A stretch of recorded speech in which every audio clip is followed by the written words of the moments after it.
The charges were false registration and illegal voting. I had two places in Brooklyn, and the place I voted at they claimed was not my principal and permanent residence, which it was not. It was a place I lived in for only 1 year. There had never been a case like this before. The last one prosecuted for false registration and illegal voting was Susan B. Anthony. That was in 1873. I was tried 3 times. I was the first person ever tried 3 times on the same charge. But I got through it. And I never did any time. I was sentenced to community service, like 1,500 hours, was long. And fines, and but being and then I was disbarred as an attorney. I was out for about 12 years. And then I applied to be reinstated. And I got reinstated, and the appellate division said I never should have been prosecuted to begin with. It was some sense of vindication.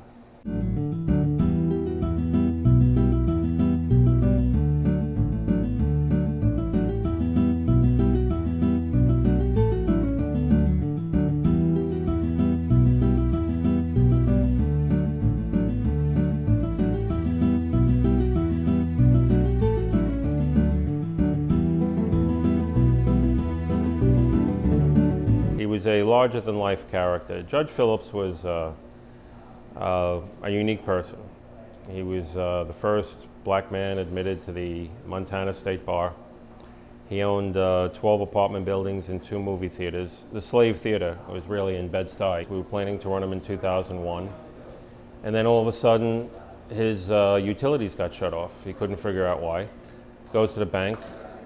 All his accounts have been sealed up.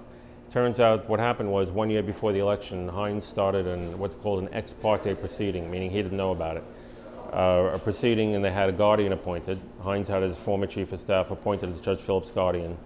They took they seized control over all his buildings, his bank accounts, and they proceeded to just, and that was it.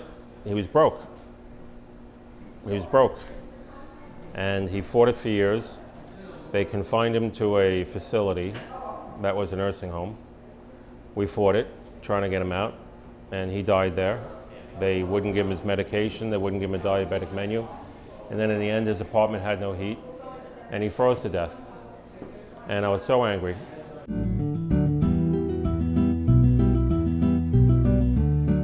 It's going to trial next year. It's a case I've worked on for about 3 years. I'm representing Judge Phillips' estate.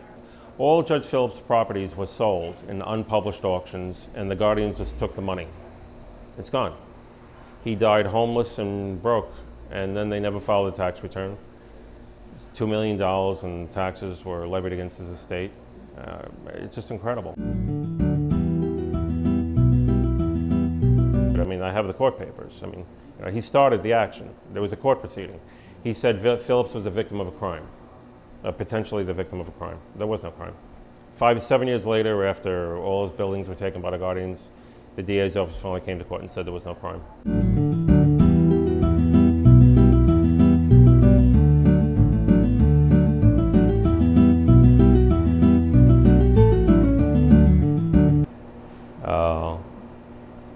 And Sandra stepped up to the plate and she ran.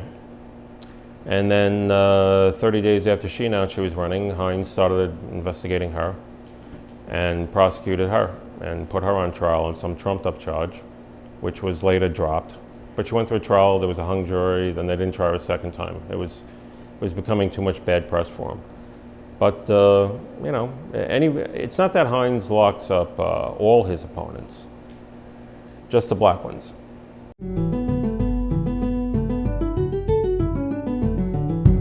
Hynes lives in Breezy Point, Queens. He doesn't live in Brooklyn. He moved out a long time ago. Breezy Point is a gated community, strange area. It's all white, 99.9% white.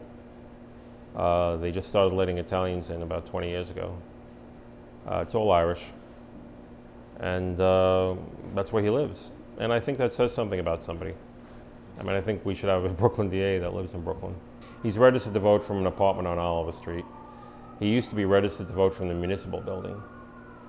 He lives in Queens, and his staff lives in New Jersey. And I think district attorney has to have an interest in their neighborhood. And you're not going to have an interest in the neighborhood if you don't live in it.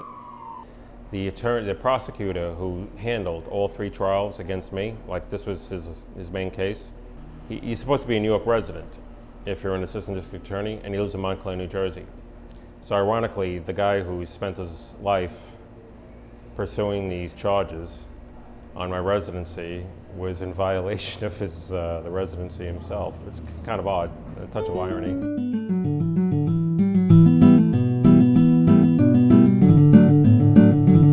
Hynes' record on prosecuting his political opponents, I don't think that's something that can be compared to any other prosecutor I've seen. He kind of stands alone in that.